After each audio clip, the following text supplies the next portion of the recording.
저와 여러분들에게 주시는 하나님의 말씀, 오늘 민수기 9장 15절로 23절까지의 말씀입니다. 민수기 9장 15절로 23절, 제가 가지고 있는 성경 구약 211페이지쯤에 있습니다. 우리 함께 한 절씩 교독하여서 오늘 저와 여러분들이 주시는 하나님의 말씀 봉독하도록 하겠습니다. 제가 먼저 15절 읽겠습니다. 성막을 세운 날에 구름이 성막 곧 증거의 성막을 덮었고, 저녁이 되면 성막 위에 불 모양 같은 것이 나타나서 아침까지 이르렀으되,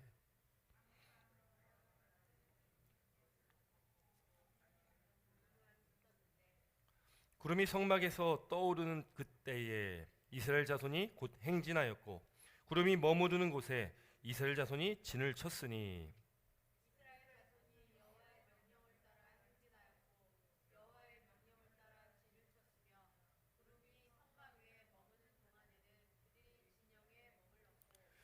구름이 성막 위에 머무는 날이 오랠 때에는 이스라엘 자손이 여호와의 명령을 지켜 행진하지 아니하였으며,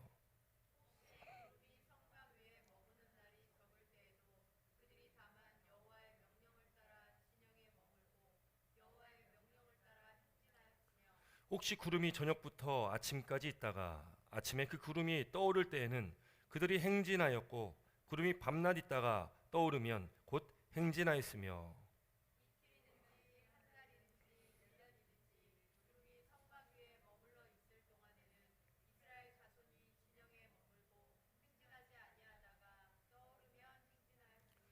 우리 23절 같이 읽겠습니다. 시작. 곧 그들이 여호와의 명령을 따라 진을 치며 여호와의 명령을 따라 행진하고, 또 모세를 통하여 이르신 여호와의 명령을 따라 여호와의 직임을 지켰더라. 아멘. 할렐루야. 오늘도 주님께서 주시는 은혜가 우리 가운데 있을 줄 믿습니다. 오늘 이 민수기 9장 15절로 23절까지의 이 말씀, 저와 여러분들이 주시는 하나님의 말씀이고 또 하나님의 음성으로 듣는 귀한 은혜가 있길 바랍니다. 오늘 제목 한번 같이 읽습니다. 시작.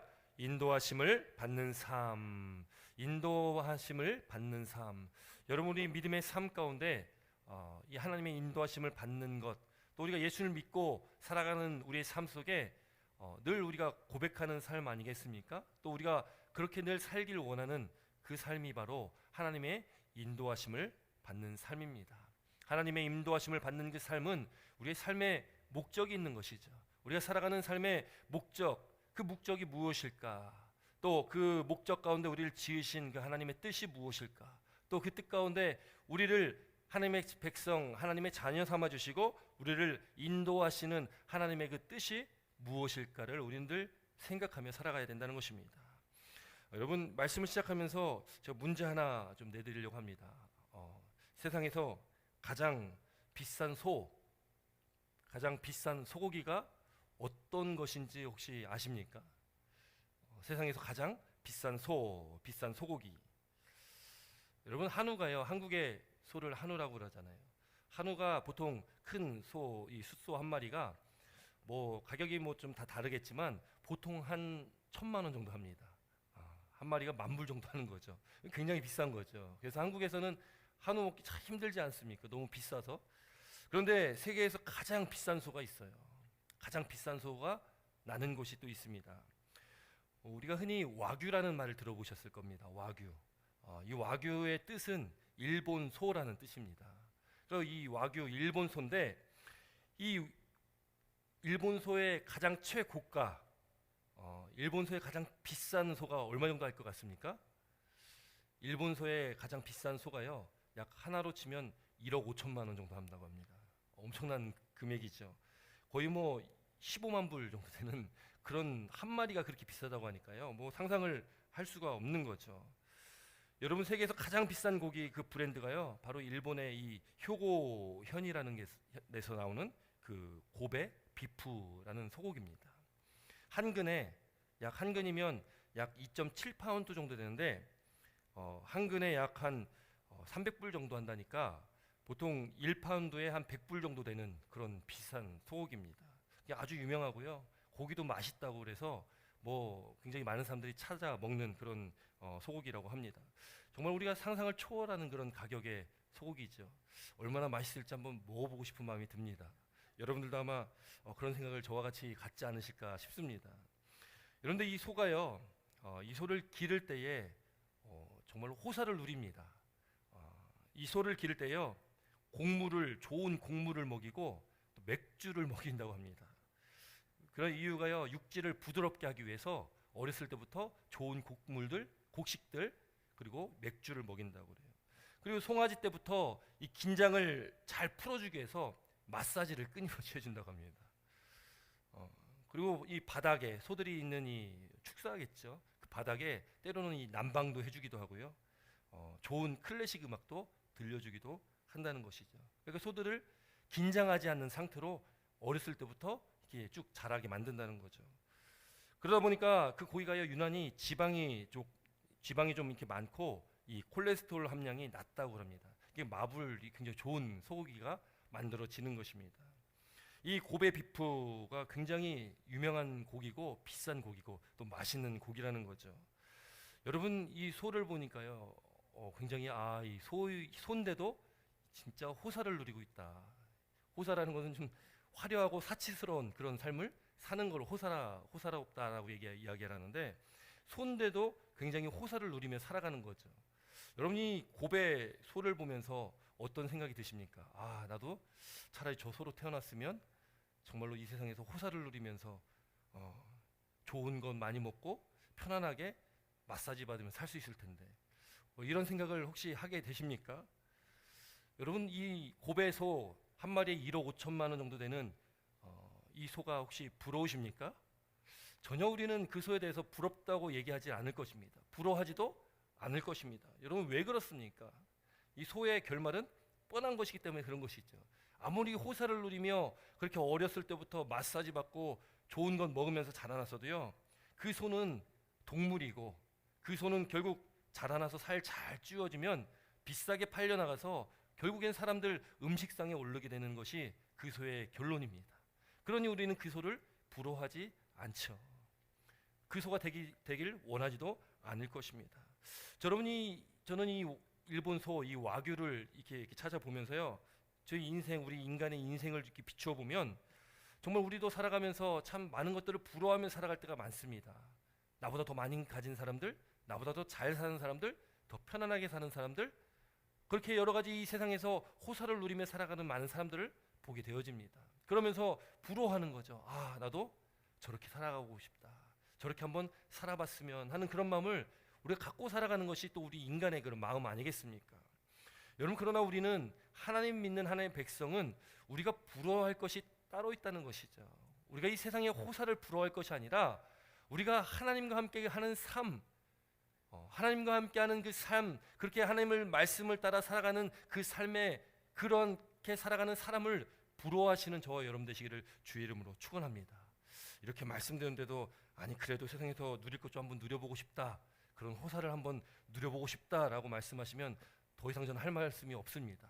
그러나 우리 사랑하는 성도 여러분, 정말 우리가 세상에서의 가치, 세상에서의 호사가 아니라 주님 안에서 누리는 그 삶의 기쁨과 감격을 누리시고 주님 안에 그 은혜를 누리시는 복된 믿음의 삶이 되시기를 주의 이름으로 축원합니다.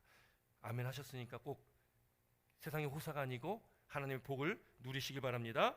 여러분, 우리가 그런 하나님의 은혜를 누리시며 살아갈 때에 하나님의 말씀의 그 놀라운 축복을, 그 은혜를 경험하며 우리는 살아가게 된다는 것입니다. 여러분, 우리가 그렇게 하나님의 말씀 가운데, 뜻 가운데, 하나님의 인도하심 가운데 우리가 살아갈 때에 우리는 그 삶의 목적을 깨닫게 되어지는 것입니다. 우리가 이 세상에 왜 살아가고 있는지, 왜 태어났고 왜 우리가 이렇게 하나님을 믿고 이렇게 살아가고 있는지를 우리는 깨닫게 되어지는 것이죠. 그것은 곧 우리를 지으신 하나님의 목적, 또 우리를 택하신 그 하나님의 목적을 우리는 깨닫게 되어지는 것입니다. 우리가 자주 인용하는 말씀이지만 이사야 43장 21절에 이 백성은 내가 나를 위하여 지었나니 나를 찬송하게 하려 함이라. 우리를 지으신 하나님의 목적은 하나님께 찬송드리기 위해서, 하나님께서 찬양받기 위해서 우리를 지으셨다는 것이 그 목적입니다. 여러분, 그러므로 우리가 살아가는 이 삶의 목적은 내가 나를 위해 사는 것이 아니라 하나님의 영광을 위해 살아간다. 여러분, 그래서요, 우리 육체를 가진 우리 인간에게 하나님께서는요, 이 세상 모든 만물들을 지키고 또 다스리라 이렇게 말씀하신 것이죠. 창세기 1장 28절에 인간을 만드시고 사람을 만드시고 우리를 복된 존재로 만드신 후에 우리에게 말씀하신 것이 있습니다. 생육하고 번성하여 땅에 충만하라, 땅을 정복하라, 바다의 고기와 공중의 새와 땅에 움직이는 모든 생물을 다스리라 라고 우리에게 명령하신 것입니다. 우리를 그런 존재로, 우리를 이 세상을 다스리는 그런 존재로 우리를 만들어 주셨다는 것이죠. 하나님께서 우리 인간을 만드신 그 창조의 목적, 그것은 곧 하나님 우리를 지으신 그 목적은 하나님과 우리와의 그 교제, 그 관계를 형성하고 하나님과 우리 인간이 좋은 관계 가운데 그렇게 우리가 늘 하나님과 함께 살아가는 것, 또 그렇게 하나님의 뜻 가운데 이 모든 세상 만물들을 다스리는 그런 우리 인간으로 하나님께서 우리를 만드시고 지으셨다는 것이죠.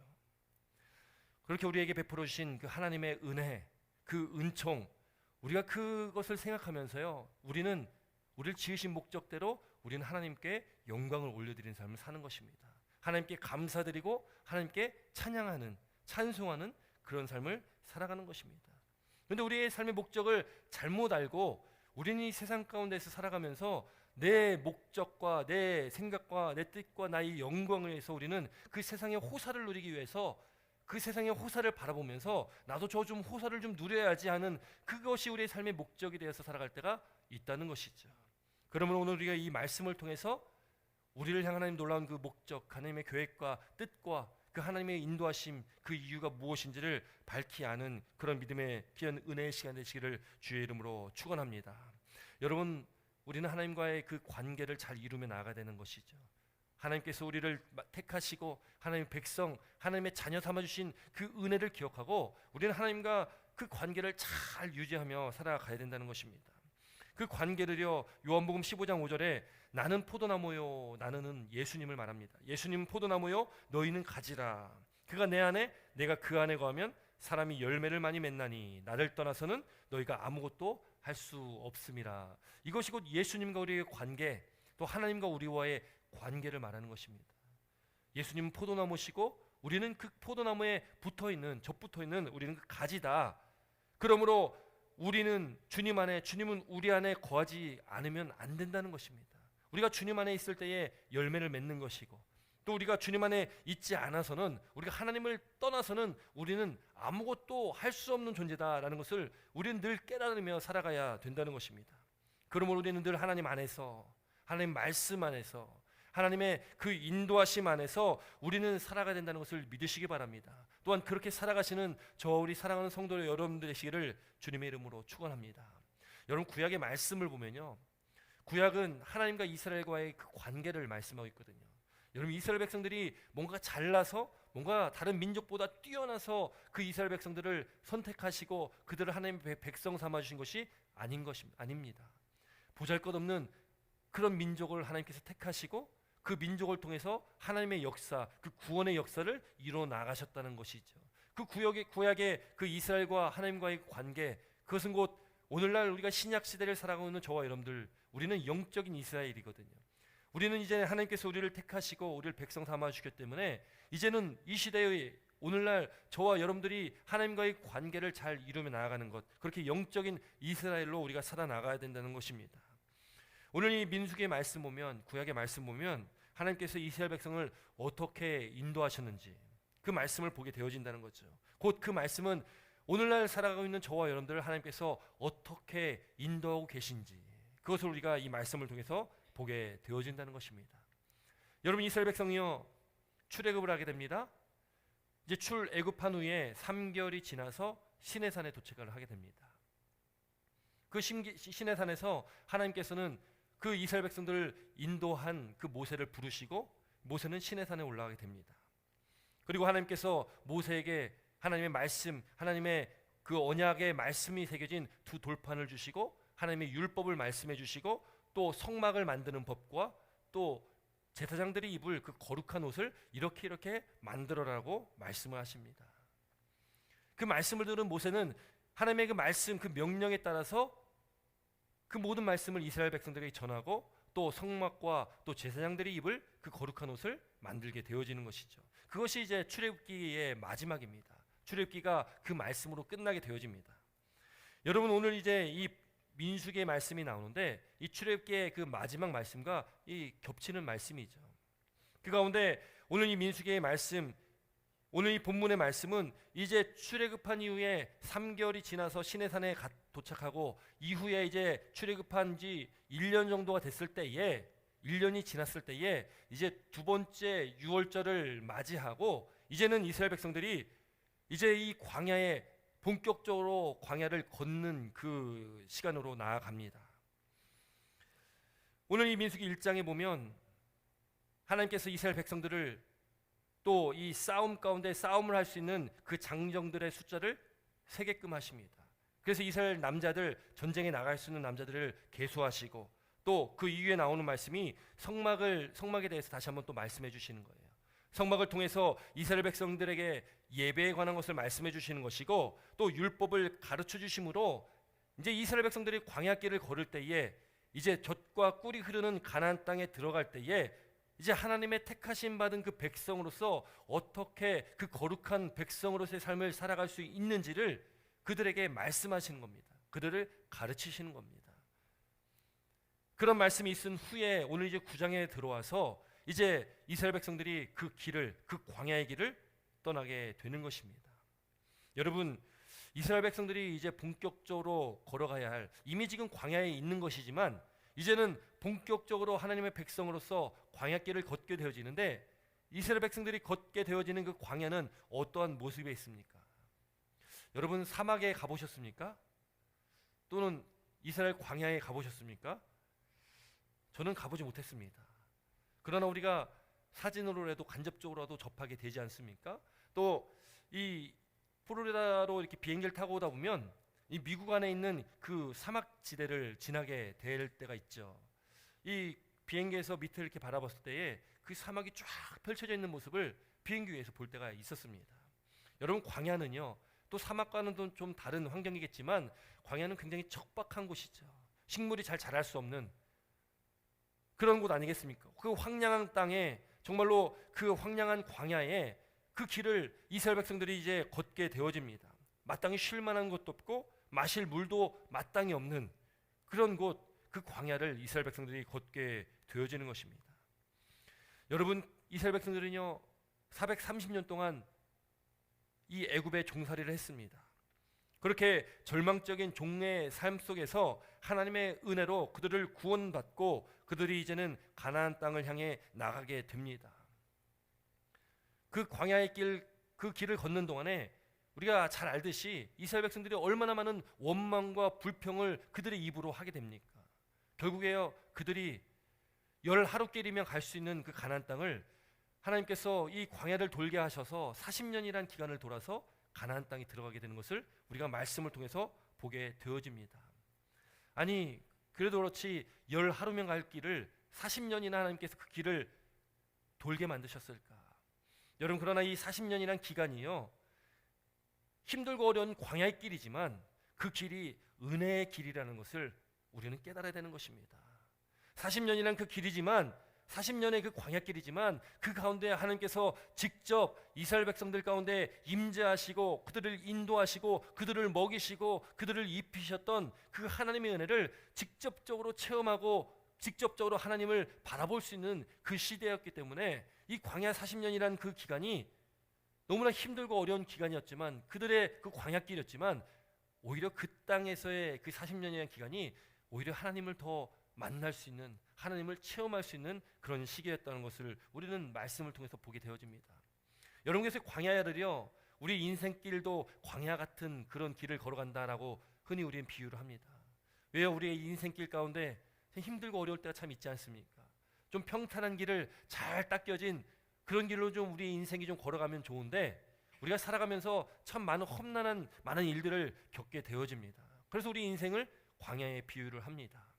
그러나 여러분, 우리 삶이 평탄할 때, 우리 삶이 정말 아무 문제 없고 어떤 힘든 것도 없고 안전하고 넉넉하고 부유할 때 그때 우리가 하나님의 은혜를 체험하고 누릴 수가 없다는 거죠. 오히려 우리가 광야의 길을 걸어갈 때에 그때 우리는 더 하나님의 임재하심을, 하나님께서 나와 함께 하심을, 하나님께서 나의 삶을 인도하신다는 것을 우리는 더 직접적으로 더 우리는 체험을 하게 된다는 것입니다. 여러분, 광야의 길, 우리의 인생길 가운데 그렇게 하나님을 체험하시는 은혜가 우리 가운데 있길 주의 이름으로 축원합니다. 하나님의 인도하심을 우리가 밝히 알고 느끼고 그렇게 늘 주님을 바라보며 하나님과 함께 나아가시는 복된 믿음의 삶이 되시기를 주의 이름으로 축원합니다. 그 임재의 상징이 오늘 이 본문 말씀에 바로 이 불과 구름과 불입니다. 또 나오는 이 성막과 불과 구름은 하나님의 임재의 상징입니다. 그래서 시내산에서 모세가 하나님을 만날 때에 그때도 하나님께서는 시내산 가운데 구름으로, 또 이스라엘 백성들은 그 시내산에 임재하신 하나님을 불과 구름으로 그들이 만나게 되었다는 것이죠. 바라보게 되었다는 거죠. 하나님께서 그렇게 이스라엘 백성들에게 임재하셨습니다. 우리가 흔히 구름 기둥과 불 기둥이라고 말하는 것이죠. 우리 15절 말씀 한번 같이 읽습니다. 15절입니다. 함께 읽습니다. 시작.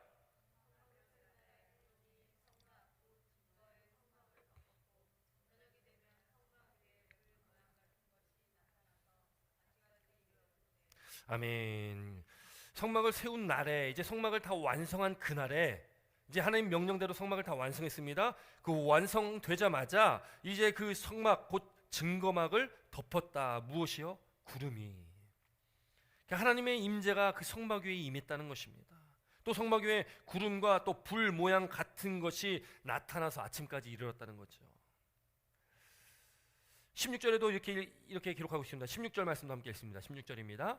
시작. 항상 그러하여 낮에는 구름이 그것을 덮었고 밤이면 불 모양이 있었는데. 아멘. 이 출애굽한 이스라엘 백성들에게 낮에는 구름 기둥이, 밤에는 불 기둥이 항상 그들과 함께 했다라는 것입니다. 항상 그리하여라고 말씀하고 있죠.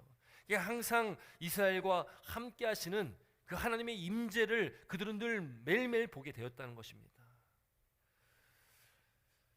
여러분, 이스라엘 백성들이요, 이 구름과 불을 바라보면서 그 하나님의 임재를 바라보면서 어떤 생각을 했을까요? 어떤 마음을 가졌겠습니까?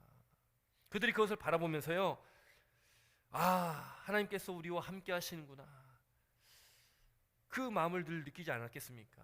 하나님이 지금도 나와 여전히 함께 하시는구나, 그 마음을 아마 이스라엘 백성들이 가졌을 것입니다. 그 확신, 하나님께서 나와 함께 하신다는 그 확신이 이스라엘 백성들에게 늘 있었다는 것이죠. 이스라엘 백성들은요, 그 구름과 불을 바라보면서요, 그들은 하나님의 명령에 철저하게 순종하며 따랐다는 것을 오늘 말씀을 통해 보게 되어집니다. 우리 17절 말씀도 함께 읽습니다. 17절입니다.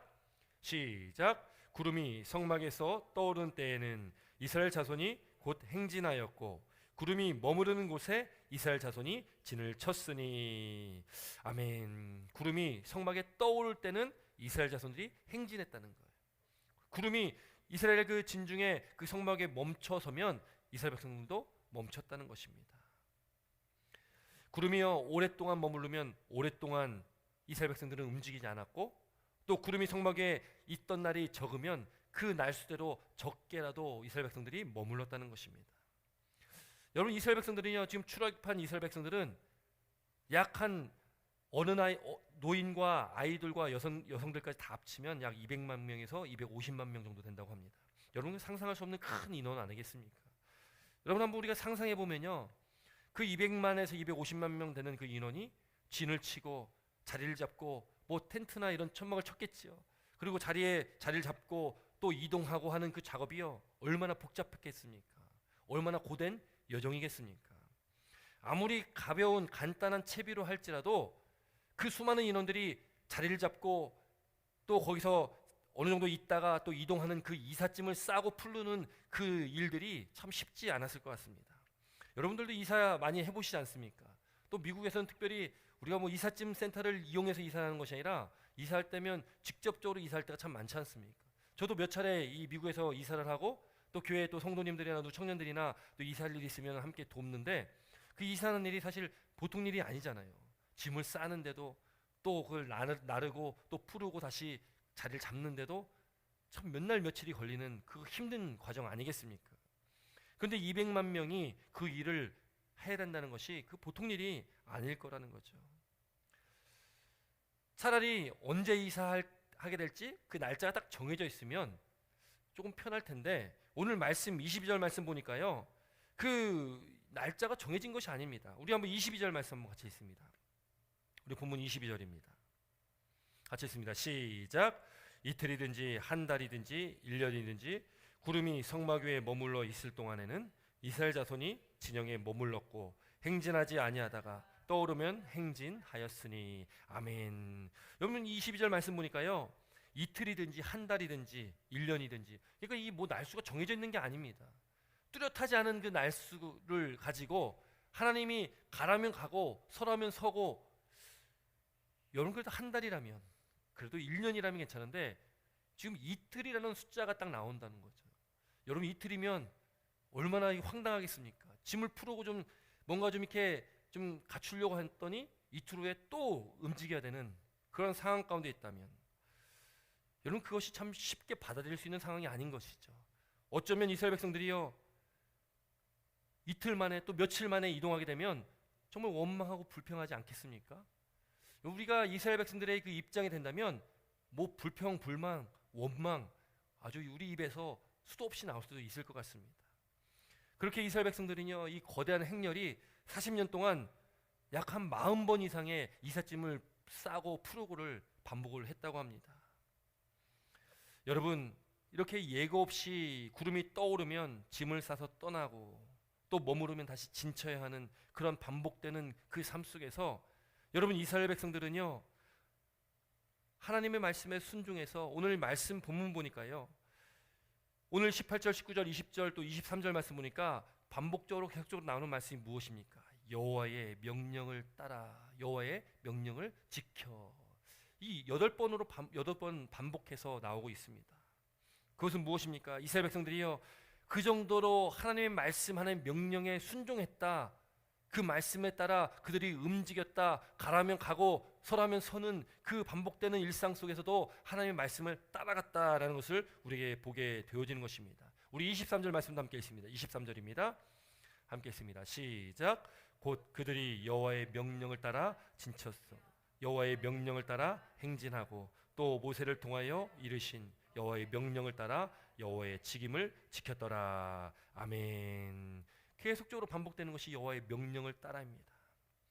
여러분 굉장히 단순한 사실이지만요, 우리 성도가, 우리 하나님의 백성들이 이 순종한다는 것은 우리에게는 가장 중요한 것 아니겠습니까? 하나님의 말씀에 순종한다는 것, 하나님의 명령을 따른다는 것은 우리가 성도된 삶의 기본 아니겠습니까?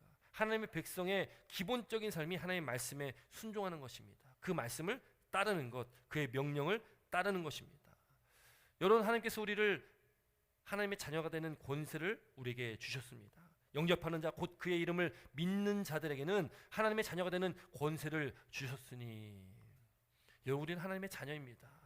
하나님의 자녀의 권세를 받은 사람들입니다. 예수님을 영접했다는 것은 어떤 의미입니까? 우리 하나님을, 우리 주님을 왕으로 섬긴다, 모신다, 그런 의미입니다. 왕으로 우리가 섬기고 그 왕께 우리는 순종한다, 우리는 왕의 명령에 복종한다. 여러분 왕의 명령에 복종하는 것이 당연한 건 아니겠습니까? 우리를 택하신 하나님의 그 말씀에 우리는 늘 복종하고 순종하며 나아가야 된다는 것이죠. 날마다 우리에게 주시는 이 말씀 가운데 우리는 하나님의 말씀을 매일매일 보지 않습니까? 적어도 카톡에서 매일 하루에 한 절이라도 우리가 보지 않습니까? 때로는 말씀을 통해서 또 말씀 묵상하면서 우리가 또 수요일이나 주일이나 새벽 예배 때나 말씀을 듣지 않습니까? 우리에게 말씀하신 그 하나님의 말씀을 듣고 그 하나님의 음성을 듣습니다. 그러면 우리는 그 말씀을 지켜 순종하는 것이 우리의 삶인 것이죠. 그것이 저와 여러분들에게 말씀하시는 하나님의 명령이라는 것입니다. 그 하나님의 말씀을 듣고 살아가는 그 삶이 바로 하나님의 인도하심을 받는 삶이라는 것을 믿으시기 바랍니다. 인도함을 받는다는 것은 하나님의 말씀을 듣는 것입니다. 그 뜻대로 부르심을 입은 저와 여러분들이 순종하며 나아가는 것입니다. 오늘날 우리 삶 가운데는 구름 기둥으로, 불 기둥으로 우리에게 하나님께서 그렇게 역사하시지 않습니다. 우리 눈에 그렇게 보이지는 않죠. 또 구약 시대처럼 선지자나 예언자들 통해서 우리에게 직접적으로 하나님께서 말씀을 들려주지 않습니다. 그러면 구약 시대가 훨씬 더 좋은 시대겠구나. 하나님께서 직접적으로 말씀도 해주시고 또 눈에 보이는 구름 기둥으로 불 기둥으로 그렇게 하나님께서 임재하셔서 하나님의 임재를 하나님 그 영광을 눈으로 볼 수 있으니 얼마나 좋은 시대였을까. 사랑하는 성도 여러분, 그러나 우리가 살아가고 있는 이 지금 신약 시대, 오늘날 우리가 살아가고 있는 이 시대, 우리는 더 큰 특별한 은혜를 받고 살아간다는 것을 믿으시기 바랍니다. 여러분, 구약 시대는 하나님께서 특별한 한 사람을 택하시고 그에게 말씀하시고 그를 만나시고 그에게 명령하셨습니다. 그러나 오늘날 우리가 살아가는 이 시대에는 하나님께서 그런 특별한 말씀으로 계시로 우리에게 보여주지는 않지만 더 중요한 것은 이제는 우리와 하나님과의 그 만남은, 우리와 하나님과의 관계는 더 차원 높은 관계로 우리에게 이루어 주셨다는 것입니다. 그것은 곧 예수 그리스도를 이 땅에 보내주시고 예수 그리스도를 통해서 이 땅에 보혜사 성령을 보내주심으로 이제는 하나님을 우리가 어디 가서 만나는 것이 아니라, 하나님이 어디 가야 어떠한 특별한 사람에게만 만나주시는 것이 아니라 오늘날 우리 안에 거하시는 하나님을 우리는 만나야 되는 것입니다. 우리 안에 계신 주님, 우리 안에 계신 성령님, 그 특별한 은혜를 우리가 지금 입고 살아간다는 것을 믿으시기 바랍니다.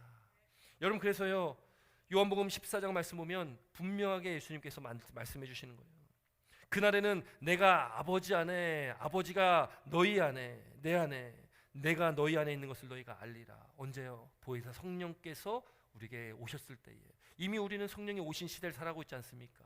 그러므로 하나님께서, 그러니까 예수님께서 아버지 안에 계시고 우리가 내 안에 예수님 안에 있고, 그럼 내가 너희 안에 있는 것, 예수님께서 우리 안에 있는 것, 그것은 곧 성령께서 이 땅에 오심을 통해서 우리가 알게 된 것입니다. 그럼 우리 안에 거하시는 하나님, 우리 안에 함께 하시는 내주하신 예수님, 우리 안에 살아 역사하시는 성령님의 그 임재, 그것을 우리는 경험하고 그것을 깨닫고 우리는 지금 살아가고 있다는 것이죠. 여러분, 이것이 얼마나 놀라운 은혜입니까? 여러분, 구약시대는요, 하나님을 바라보면 죽는 것입니다. 죄인인 인간이 하나님을 바라보는 것 그 자체가 죽음입니다. 이 모세가요, 하나님께 간구했잖아요. 하나님의 영광을 좀 보여주십시오. 그때 하나님께서 어떻게 하셨어요? 하나님께서 모세의 곁을 지나가실 때 하나님의 손바닥으로, 예전에 한번 말씀 가운데 나눴지만, 모세를 덮으셨어요. 하나님께서 모세를 덮어주시고 그 지나가는 그 영광만을 모세가 보게끔 만드셨다는 거죠. 직접적으로 대면하지 못했다는 거죠. 왜요? 대면하면 죽기 때문에. 그렇게 하나님을 만날 수 없는, 하나님께 나아갈 수도 없는, 아무나 나아갈 수도 없게 하나님께서는 대제사장에게 1년에 딱 한 번 대속죄일에 그 지성소로 들어갈 수 있는 그 시간을 열어주신 겁니다. 그 1년에 딱 한 번 하나님께서 이 대제사장에게 말씀하시고 만나주셨다는 거죠.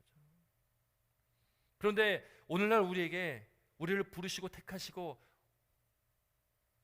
우리를 만나주시는 것을 넘어서, 그 차원을 넘어 우리 안에 거하시는 그 하나님, 우리 안에 거하시는 예수님, 우리 안에 거하시는 그 성령의 그 은혜를 우리가 입고 살아간다면 우리는 그 주님과 늘 함께 동행하는 것입니다. 늘 주님과 함께 우리는 살아가고 있다는 것을 믿으시기 바랍니다. 그 은혜 안에 우리가 살아가고 있다면 우리 안에 거하시는 그 주님을 우리가 늘 느끼고 체험하고 살아가야 되지 않겠습니까? 근데 우리가 살아가다 보면 우리 안에 거하신다고 약속하시고 말씀하신 이 말씀을 믿지 못하고 살아갈 때가 참 많다는 것이죠. 하나님 어디 계십니까? 하나님은 나와 함께 하십니까? 우리가 그렇게 늘 하나님께 기도할 때가 있다는 거예요. 왜요? 믿지 못하는 거죠. 이 말씀, 이 약속의 말씀을 우리는 믿지 못하고 살아갈 때가 있는 것입니다. 그러다 보니까 늘 세상 가운데서 우리는 쓰러지고 넘어질 수밖에 없는 그 연약한 존재로 우리는 늘 살아가게 된다는 것입니다. 내 안에 주님께서 계신다면, 내 안에 하나님께서 계신다면, 내 안에 성령께서 살아 역사하신다면 얼마나 힘이 납니까? 주님께서 나와 함께 하신다면 여러분, 이 세상을 살아가는 우리 삶 가운데 어떤 환난과 역경과 그 어려움 가운데도, 그 고난 가운데도 여러분 이길 힘을 주님께서 우리에게 주시는 거 아니겠습니까? 우리를 붙잡아 주시고 우리와 함께 하시는 그 하나님을 우리는 늘 경험하고 우리 안에 거하시는 그 주님을 만날 수 있는 것 아니겠습니까?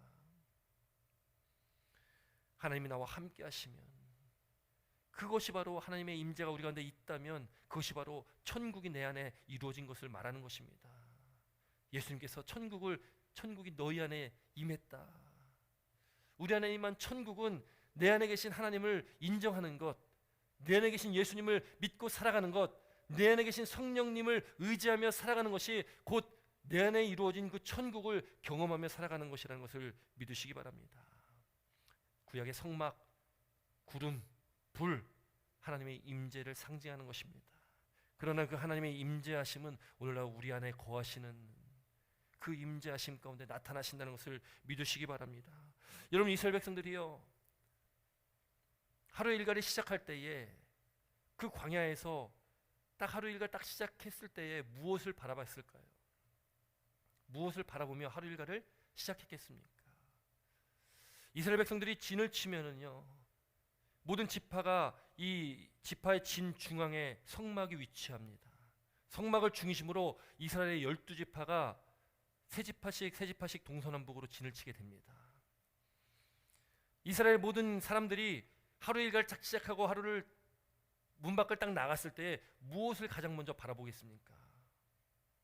아마도 성막을 바라보지 않았을까요? 왜 그렇습니까? 성막에 구름이 떠올랐을까? 아니면 성막에 구름이 머무르고 있을까? 그것을 바라보지 않겠습니까? 왜요? 성막이 떠오르면 또 짐 싸야 되니까. 성막이 구름이 머물러 있으면 오늘은 이곳에 계속 있겠구나. 구름이 떠올랐으면 오늘 짐 싸고 떠나야 되겠구나. 그럼 그것을 늘 아침을 시작하면서 바라보지 않겠습니까? 그래서 이스라엘 12지파의 중앙에 이 성막이 위치하는 것입니다.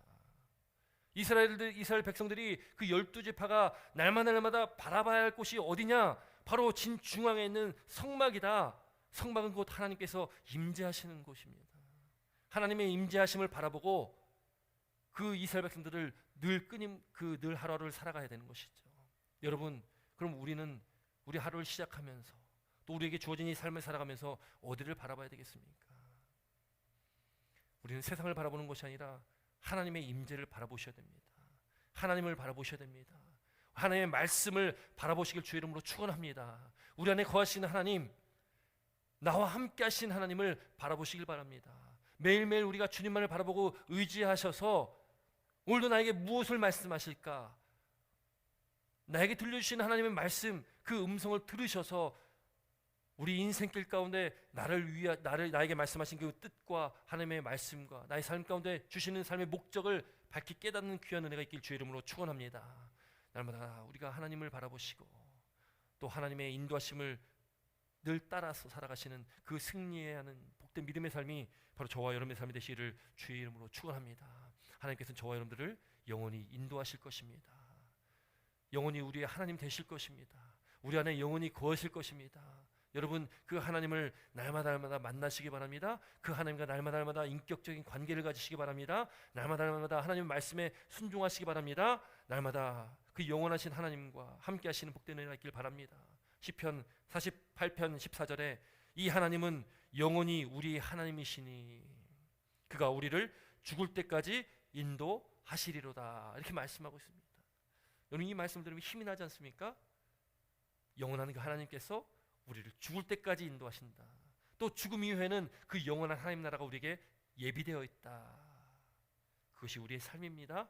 그 하나님, 그 영원한 하나님을 바라보시고 날마다 믿음 안에서 승리하시는 복된 믿음의 삶이 되시기를 주의 이름으로 축원합니다. 기도드리겠습니다.